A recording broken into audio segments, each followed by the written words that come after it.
పరిమిత కాలంలో ధ్యానానికి కూర్చోవాలనే నీ కోరిక ప్రబలమై వృద్ధి చెందటం నాకు సంతోషకరంగా ఉంది.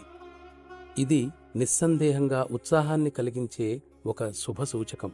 కాని ప్రియ సోదరా, నీవు నన్ను నిర్లక్ష్యం చేస్తావని నేననుకోను. నీవు నన్ను వదలకుండా ఉండటానికి నిర్ణయించుకుంటే నేను ఎల్లప్పుడూ నీ పక్కనే ఉండటాన్ని నీవు గమనిస్తావు. సకాలంలో అది నీకు అనుభవానికి వస్తుంది. నీ ఆలోచనలను, భావాలను పిలువకుండా వచ్చిన అతిథులుగా భావించు. అప్పటికీ అవి నిన్ను ఇంకా బాధిస్తుంటే అవి నావేనని, నీవి కావని మాత్రం అనుకోవాలి. ఈ పద్ధతి ఎంతో ఫలప్రదమైనది.